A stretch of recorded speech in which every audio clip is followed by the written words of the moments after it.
ಧರ್ಮಸ್ಥಳದಲ್ಲಿ ಇಂದಿನಿಂದ 12ನೇ ದಿನದ ಕಾರ್ಯಾಚರಣೆ ನಡೀತಾ ಇದೆ. ನಿನ್ನೆ ಬಿಡುವು ನೀಡಿದ್ದ ಎಸ್ಐಟಿ ಬಾಹುಬಲಿ ಬೆಟ್ಟದಲ್ಲೂ ಇವತ್ತು ಶೋಧವನ್ನ ನಡೆಸಲಿದೆ.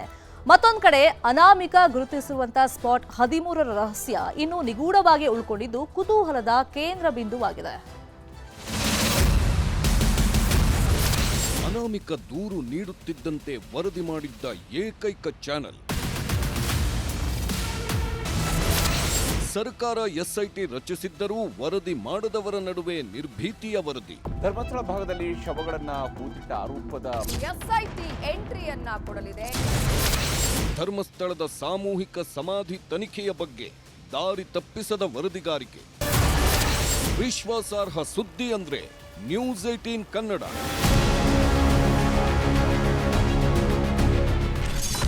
ಇಂದು ಧರ್ಮಸ್ಥಳದಲ್ಲಿ ಮತ್ತೆ ಶೋಧ ಕಾರ್ಯ. ಎಸ್ಐಟಿ ತನಿಖೆ ಚುರುಕು, ವೈದ್ಯರಿಗೆ ನೋಟಿಸ್. ಕ್ಷಣ ಕ್ಷಣಕ್ಕೂ ಕುತೂಹಲ, ಮುಂದೇನಾಗುತ್ತೆ ಅನ್ನೋ ಗೊಂದಲ. ಧರ್ಮಸ್ಥಳದಲ್ಲಿ ಹೂತಿಟ್ಟ ಶವಗಳ ರಹಸ್ಯಕ್ಕಾಗಿ ರಾಜ್ಯ ಮಾತ್ರವಲ್ಲ, ಇಡೀ ದೇಶವೇ ಕಣ್ಣರಳಿಸಿ ಕಾಯ್ತಿದೆ. ಧರ್ಮಸ್ಥಳದ ದಟ್ಟ ಕಾನನದಲ್ಲಿ ಹುದುಗಿರೋ ಸತ್ಯ ಎಂಥದ್ದು ಅನ್ನೋ ಪ್ರಶ್ನೆ ಮುಂದಿಟ್ಟು ತುದಿಗಾಲಲ್ಲಿ ಕಾಯ್ತಿದೆ. ಈಗಾಗಲೇ ಅನಾಮಿಕ ಬರೋಬ್ಬರಿ 17 ಸ್ಪಾಟ್ ಗುರುತಿಸಿದ್ದು ಶೋಧ ಕಾರ್ಯ ಜೋರಾಗಿದೆ. ನೇತ್ರಾವತಿ ತಟದ ಬಳಿಕ ಬಾಹುಬಲಿ ಬೆಟ್ಟದಲ್ಲೂ ಅಸ್ಥಿಪಂಜರಕ್ಕಾಗಿ ಭೂಮಿ ಬಗೆಯಲಾಗ್ತಿದೆ. ನಿನ್ನೆ ಸಣ್ಣ ಬ್ರೇಕ್ ತೆಗೆದುಕೊಂಡಿದ್ದ ಟೀಮ್ ಇವತ್ತು ಮತ್ತೆ ಕಾರ್ಯಾಚರಣೆಗೆ ಇಳಿಯಲಿದೆ. ಒಂದು ಕಡೆ ಕಾಡಲ್ಲಿ ಕಾರ್ಯಾಚರಣೆ ಮಾಡುತ್ತಿರೋ ಎಸ್ಐಟಿ, ಮತ್ತೊಂದು ಕಡೆ ದೂರುದಾರನ ಹೇಳಿಕೆ ಆಧರಿಸಿ ತನಿಖೆ ತೀವ್ರಗೊಳಿಸಿದೆ. 1995ರಿಂದ 2014ರವರೆಗೆ ಅನಾಮಿಕನೊಂದಿಗೆ ಕೆಲಸ ಮಾಡಿದವರಿಗೆ ಡ್ರಿಲ್ ಮಾಡುತ್ತಿದೆ.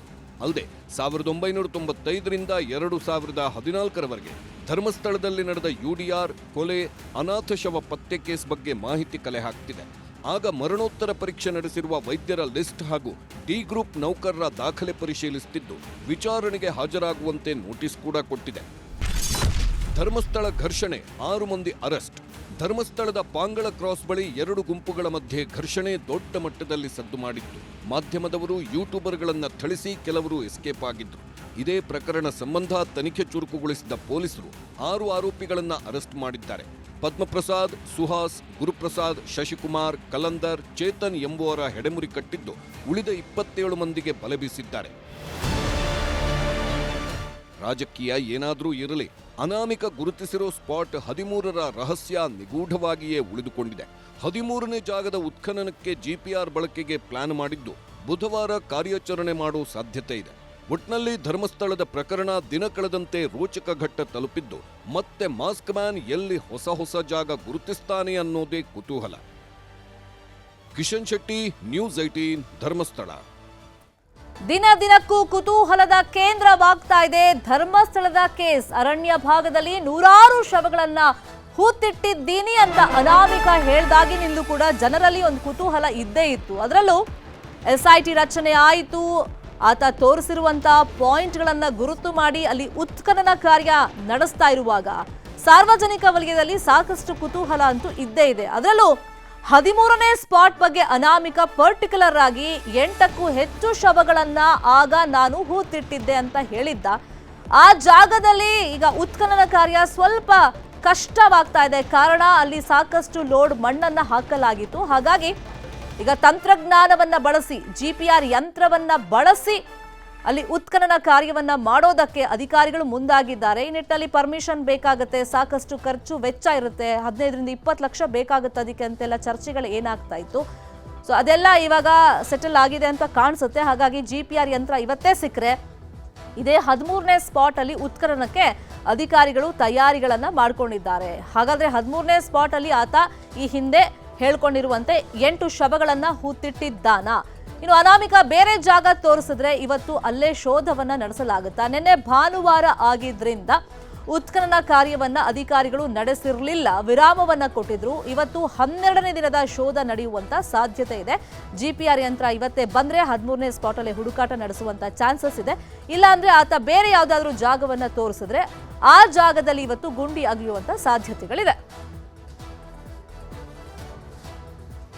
ಇದೇ ವಿಷಯವಾಗಿ ಇನ್ನಷ್ಟು ಡೀಟೇಲ್ ಆಗಿ ಇನ್ಫಾರ್ಮೇಶನ್ ಕೊಡ್ತಾ ಹೋಗೋದಕ್ಕೆ ನೇರ ಸಂಪರ್ಕದಲ್ಲಿ ಕನೆಕ್ಟ್ ಆಗಿದ್ದಾರೆ ನಮ್ಮ ರಿಪೋರ್ಟರ್ ಕಿಶನ್ ಶೆಟ್ಟಿ. 13ನೇ ಸ್ಪಾಟ್ ಬಗ್ಗೆ ಜನಸಾಮಾನ್ಯರಲ್ಲೂ ಕುತೂಹಲ ಇದೆ. ಮತ್ತೆ ಈಗ ಅಧಿಕಾರಿಗಳಿಗೆ ಆ ಜಾಗ ಯಾವ ತರ ಸವಾಲಾಗಿದೆ, ಇವತ್ತು ಜಿಪಿಆರ್ ಯಂತ್ರ ಕೈ ಸೇರುತ್ತಾ ಅಥವಾ ಇವತ್ತು ಬೇರೆ ಸ್ಪಾಟ್ ತೋರಿಸಿದ್ರೆ ಅಲ್ಲೂ ಉತ್ಖನನ ನಡೆಯುತ್ತಾ? ಏನ್ ಪ್ರಕ್ರಿಯೆ ನಡೀಬಹುದು ಇವತ್ತು?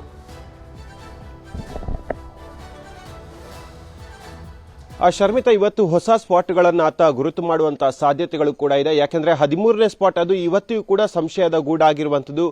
ಈಗಾಗಲೇ GPR ಅಲ್ಲಿ ತಂತ್ರಜ್ಞಾನವನ್ನ ಬಳಸಬೇಕೆಂಬ ಮನವಿಗಳು ಜೋರಾದ ಹಿನ್ನೆಲೆಯಲ್ಲಿ SIT ಅಧಿಕಾರಿಗಳು GPR ಬಳಕೆ ಮಾಡುವಂತಹ ಕಂಪನಿಗೆ ಈಗ ಟಚ್ ಮಾಡಿರುವಂತದ್ದು. ಜೊತೆಗೆ ಅವರು ರೇಟ್ ಬಗ್ಗೆ ಸಾಕಷ್ಟು ಗೊಂದಲಗಳಿತ್ತು. ಒಂದು ದಿನಕ್ಕೆ 20 ಲಕ್ಷ ರೂಪಾಯಿ ಬಾಡಿಗೆ ಅಂತ ನಿಗದಿ ಮಾಡಲಾಗಿತ್ತು. ಈ ಬಗ್ಗೆ ಸರ್ಕಾರ ಗಮನವನ್ನ ಚೆಲ್ಲಿದಾದ್ರೂ ಕೂಡ ಬುಧವಾರದಂದು GPR ಸಿಸ್ಟಮ್ ಸ್ಪಾಟ್ ನಂಬರ್ 13ಕ್ಕೆ ಬರುವಂತಹ ಸಾಧ್ಯತೆಗಳು ಕೂಡ ಇದೆ. ಈಗಾಗಲೇ ಆ ಸಿಸ್ಟಮ್ ಆಪರೇಟ್ ಮಾಡುವಂತಹ ಆಪರೇಟರ್ ಬಂದು ಸ್ಥಳವನ್ನ ಪರಿಶೀಲನೆ ಮಾಡಿ ಹೋಗಿರುವಂತದ್ದು. ಯಾಕಂದ್ರೆ ಏಕಾಏಕಿ ಎಲ್ಲ ಸ್ಥಳದಲ್ಲೂ ಕೂಡ ಆ GPR ಸಿಸ್ಟಮ್ ಅನ್ನ ಬಳಕೆ ಮಾಡೋಕೆ ಆಗಲ್ಲ. ಯಾಕಂದ್ರೆ ಜೌಗು ಪ್ರದೇಶ ಆಗಿರಬಾರ್ದು, ಜೊತೆಗೆ ಮಣ್ಣಿನ ತೇವಾಂಶ ಕೂಡ ಮೇಲ್ಮೈಯಲ್ಲಿ ಇರಬಾರ್ದು. ಈ ನಿಟ್ಟಿನಲ್ಲಿ ಸಾಕಷ್ಟು ತಾಂತ್ರಿಕವಾದ ಅಂಶಗಳು ಅಡಕವಾಗಿರುವಂತಹ ಹಿನ್ನೆಲೆಯಲ್ಲಿ ಆಪರೇಟರ್ ಬಂದು ಈಗ ಜಾಗವನ್ನ ಬಂದು ನೋಡಿ ಹೋಗಿದ್ದಾರೆ. ಬುಧವಾರದಂದು GPR ಸಿಸ್ಟಮ್ ಬರುವಂತಹ ಎಲ್ಲ ಸಾಧ್ಯತೆಗಳು ಇವೆ ಅಂತ ಹೇಳಿ ಈಗ SIT ಮೂಲಗಳು ಕೊಡ್ತಾ ಇರುವಂತಹ ಮಾಹಿತಿ. ಹಾಗಾಗಿ ಇವತ್ತು ಸ್ಪಾಟ್ ನಂಬರ್ 13ರ ಉತ್ಖನನ ಆಗೋದು ಬಹಳಷ್ಟು ಡೌಟ್ ಇದೆ. ಜೊತೆಗೆ ಹೊಸ ಸ್ಪಾಟ್ಗಳನ್ನು ಆತ ಗುರುತು ಮಾಡುವಂತಹ ಸಾಧ್ಯತೆಗಳು ಕೂಡ ಇದೆ. ಯಾಕಂದ್ರೆ ಕಳೆದ ಶನಿವಾರ ನಾವು ಗಮನಿಸಿದಾಗೆ ಬಾಹುಬಲಿ ಬೆಟ್ಟದಲ್ಲಿ ಒಂದು ಜಾಗವನ್ನ ತೋರಿಸಿದ್ದ, ಅದಕ್ಕೆ ಸ್ಪಾಟ್ ನಂಬರ್ 16 ಅಂತ ಹೆಸರಿಡಲಾಗಿತ್ತು. ಇದೀಗ ಅದೇ ಜಾಗದಲ್ಲಿ ಬೇರೆ ಸ್ಥಳಗಳನ್ನ ತೋರಿಸುವಂತಹ ಸಾಧ್ಯತೆಗಳು ಕೂಡ ಇದೆ. ಅಥವಾ ಧರ್ಮಸ್ಥಳದ ಅರಣ್ಯ ಭಾಗದ ಬೇರೆ ಭಾಗಗಳಲ್ಲಿ ಇವತ್ತು ಹೊಸ ಜಾಗವನ್ನ ತೋರಿಸುವಂತಹ ಸಾಧ್ಯತೆಗಳು ಕೂಡ ಇದೆ. ಇವತ್ತು ಬೆಳಗಿನಲ್ಲೇ ಧರ್ಮಸ್ಥಳ ಭಾಗದಲ್ಲಿ ಮಳೆಯ ವಾತಾವರಣ ಇದೆ. ಹಾಗಾಗಿ ಮಳೆ ಇದೇ ರೀತಿಯಾಗಿ ಮುಂದುವರಿದ್ರೆ ಇವತ್ತು ಸ್ಪಾಟ್ ಪರಿಶೀಲನೆ ನಡೆಯುವುದು ಬಹಳಷ್ಟು ಅನುಮಾನ ಅಂತ ಕಾಣ್ತಾ ಇದೆ. ಆದರೆ ಮಳೆ ಬಿಡುವು ಕೊಟ್ಟಂತಹ ಸಂದರ್ಭದಲ್ಲಿ ಮತ್ತೆ ಹೊಸ ಜಾಗಗಳ ಪರಿಶೀಲನೆ, ಅಲ್ಲಿ ಉತ್ಖನನ ಆಗುವಂತಹ ಸಾಧ್ಯತೆಗಳು ಈಗ ಸದ್ಯಕ್ಕೆ ಕಾಣ್ತಾ ಇರುವಂತದ್ದು. ಕಳೆದ 3 ದಿನಗಳಿಂದ ಅಂದ್ರೆ ಶನಿವಾರ, ಶುಕ್ರವಾರ ಮತ್ತು ಗುರುವಾರ 1 ಗಂಟೆ ನಂತರವಾಗಿ ಉತ್ಖನನ ಕಾರ್ಯ ಮತ್ತು ಸ್ಥಳ ಮಹಜರು ಆರಂಭಗೊಂಡಿತ್ತು. ಇವತ್ತು ಕೂಡ ಮಧ್ಯಾಹ್ನ ನಂತರವಾಗಿ ಈ ಎಲ್ಲ ಕಾರ್ಯಗಳು ಆಗುವಂತಹ ಸಾಧ್ಯತೆಗಳು ಕೂಡ ಇದೆ. ಜೊತೆಗೆ ಸ್ಪಾಟ್ ನಂಬರ್ 16ರ ಬಗ್ಗೆ ಸಾಕಷ್ಟು ಸಂಶಯವನ್ನ ವಕೀಲರ ತಂಡ ವ್ಯಕ್ತಪಡಿಸ್ತಾ ಇದೆ. ಅಲ್ಲಿ ಉದ್ದೇಶಪೂರ್ವಕವಾಗಿ ಮಣ್ಣನ್ನ ಸುರಿದಿದ್ದಾರೆಂಬ ಮನವಿಯನ್ನ ಮತ್ತು ಇದರ ಬಗ್ಗೆ ಸಾಕಷ್ಟು ತನಿಖೆಗಳನ್ನು ಮಾಡಬೇಕೆಂಬ ಆಗ್ರಹವನ್ನ ಕೂಡ ವಕೀಲರ ತಂಡ ಮಾಡ್ತಾ ಇರುವ ಹಿನ್ನೆಲೆಯಲ್ಲಿ SIT ತಂಡ ಈ ಬಗ್ಗೆ ಕೂಡ ಗಮನ ಹರಿಸ್ತಾ ಇದೆ. ಇವತ್ತು ಸೋಮವಾರ ಆದ ಕಾರಣಕ್ಕಾಗಿ ಬೇರೆ ಸ್ಪಾಟ್ಗಳನ್ನ ಪರಿಶೀಲನೆ ಮಾಡುವಂತಹ ಸಾಧ್ಯತೆಗಳು ಕೂಡ ಇದೆ. ಜೊತೆಗೆ ಅನಾಮಿಕ ಈ ಹಿಂದೆ ಕೆಲಸ ಮಾಡ್ತಾ ಇರುವಂತಹ ಸಂದರ್ಭದಲ್ಲಿ ಆತನ ಜೊತೆಗಿದ್ದಂಥವರು ಮತ್ತು ಆತನ ಮೇಲ್ವಿಚಾರಕರು, ಆತನಿಗೆ ಆಶ್ರಯ ಕೊಟ್ಟವರು ಮತ್ತು ಆತನ ಪರಿಚಯಸ್ಥರು ಅವರೆಲ್ಲರನ್ನ ಕೂಡ SIT ಈಗ ನೋಟಿಸ್ ಕೊಟ್ಟು ಠಾಣೆಗೆ ಬರುವಂತೆ ಸೂಚನೆ ಕೊಟ್ಟಿದೆ. ಜೊತೆಗೆ ಅವರಿಂದ ಹೆಚ್ಚಿನ ಮಾಹಿತಿಯನ್ನು ಪಡೆದು ತನಿಖೆ ಮತ್ತಷ್ಟು ತೀವ್ರಗತಿಯಲ್ಲಿ. ಈಗ ಸಾಕಷ್ಟು ಜನ ದೂರುದಾರರು ಮುಂದೆ ಬರ್ತಾ ಇದ್ದಾರೆ. ಅನಾಮಿಕ ವ್ಯಕ್ತಿ ಯಾರು ಅಂತ ನಮ್ಗೆ ಗೊತ್ತು, ಈಗೇನ್ ಜಾಗ ತೋರಿಸ್ತಾ ಇದ್ದಾನೆ ಅದೆಲ್ಲ ಜಾಗ ಬೇರೆ ಕಡೆ ಇದೆ ಅಂತ ಏನ್ ಹೇಳ್ತಾ ಇದ್ದಾರೆ. ಸೊ ಅವ್ರನ್ನ ಈ ಕಾರ್ಯಾಚರಣೆಯಲ್ಲಿ ಇನ್ವಾಲ್ವ್ ಮಾಡ್ಕೊಳ್ಳೋ ಬಗ್ಗೆ, ಅವ್ರನ್ನ ಕರೆಸಿ ಸ್ಪಾಟ್ಗಳನ್ನ ತೋರಿಸೋ ಪ್ರಕ್ರಿಯೆ ಯಾವಾಗ ಆಗ್ಬೋದು? ಆ ಪ್ರಕ್ರಿಯೆ ಏನಾದ್ರೂ ಆಗ್ತಿದೆಯಾ?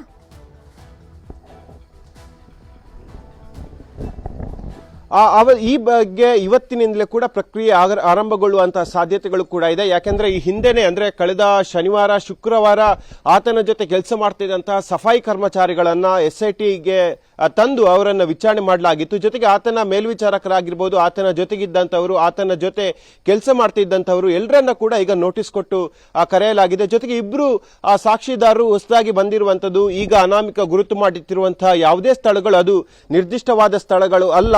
ನಾವು ಅವರ ಜೊತೆ ಆ ಸಂದರ್ಭದಲ್ಲಿ ಅವನ ಜೊತೆ ಕೆಲಸವನ್ನ ಮಾಡಿದ್ವಿ. ಹಾಗಾಗಿ ಎಕ್ಸಾಕ್ಟ್ ಆಗಿ ಆ ಸ್ಥಳಗಳು ಯಾವುದು ಅಂತ ನಮಗೆ ಗೊತ್ತು. ನಮ್ಮನ್ನ ಕೂಡ ಈ ತನಿಖೆಗೆ ಒಳಪಡಿಸಬೇಕು ಮತ್ತು ಆ ಸ್ಥಳ ಮಹಜರ್ನ ಸಂದರ್ಭದಲ್ಲಿ ನಮ್ಮನ್ನ ಕೂಡ ಕರ್ಕೊಂಡು ಹೋಗಬೇಕೆಂಬ ಮನವಿಯನ್ನ ಇಬ್ರು ಮಾಡಿದ್ರು. ಈಗ ಅವರ ಮನವಿಗೆ ಕೂಡ SIT ಪೂರಕವಾಗಿ ಸ್ಪಂದನೆ ಕೊಟ್ಟಿದೆ. ಇವತ್ತು ಅವರನ್ನ ಕೂಡ ತನಿಖೆಯ ವ್ಯಾಪ್ತಿಗೆ ಒಳಪಡಿಸುವಂತಹ ಸಾಧ್ಯತೆಗಳು ಕೂಡ ಇದೆ. ಹೊಸ ಜಾಗವನ್ನ ತೋರಿಸುವಂತಹ ಸಂದರ್ಭದಲ್ಲಿ ಅವರನ್ನ ಕೂಡ ಕರ್ಕೊಂಡು ಹೋಗುವ ಸಾಧ್ಯತೆಗಳು ಈಗ ಬಹಳಷ್ಟು ದಟ್ಟವಾಗಿ ಕಾಡ್ತಾ ಇದೆ. ಜೊತೆಗೆ 16 ಸ್ಪಾಟ್ಗಳ ಪೈಕಿ ಎಲ್ಲ ಸ್ಪಾಟ್ಗಳಲ್ಲಿ ಕಳೆ ಬರದ ಅಂಶಗಳು ಸಿಕ್ಕಿಲ್ಲ, 6ನೇ ಸ್ಪಾಟ್ ಅನ್ನು ಹೊರತುಪಡಿಸಿ. ಈ ನಿಟ್ಟಿನಲ್ಲಿ ಆತನಿಗೆ ಹಲವು ಜಾಗದಲ್ಲಿ ಸಂಶಯಗಳು ಕೂಡ ಇದೆ ಮತ್ತು ಗೊಂದಲಗಳು ಕೂಡ ಇದೆ. ಈ ಜಾಗ ಹೌದಾ ಅಲ್ವಾ ಅಂತ ಹೇಳಿ. ಯಾಕಂದ್ರೆ ಭೌಗೋಳಿಕ ವಿನ್ಯಾಸಗಳು ಸಾಕಷ್ಟು ಬದಲಾವಣೆ ಆಗಿದೆ, ಸಾಕಷ್ಟು ಆ ಪ್ರದೇಶಗಳು ಅಭಿವೃದ್ಧಿಗೊಂಡಿದೆ. ಈ ನಿಟ್ಟಿನಲ್ಲಿ ಕಳೆದ 15-25 ವರ್ಷಗಳ ಹಿಂದೆ ಮಾಡಿದ್ದಾನೆ ಎನ್ನಲಾದಂತಹ ಪ್ರಕರಣ ಇದಾಗಿರೋ ಕಾರಣಕ್ಕಾಗಿ ಆತನಿಗೂ ಕೂಡ ಆತ ಗುರುತಿಸುವಂತಹ ಜಾಗದಲ್ಲಿ ಸಂಶಯ ಇದೆ. ಹಾಗಾಗಿ ಹೊಸದಾಗಿ ಬಂದಂತಹ ಇಬ್ಬರು ಸಾಕ್ಷಿದಾರರನ್ನ ಪರಿಗಣನೆಗೆ ತೆಗೆದುಕೊಳ್ಳುವಂತಹ ಸಾಧ್ಯತೆಗಳು ಸದ್ಯಕ್ಕೆ ಅಧಿಕವಾಗಿ ಕಾಣ್ತಾ ಇದೆ. ಶರ್ಮಿತಾ, ನೋಡೋಣ.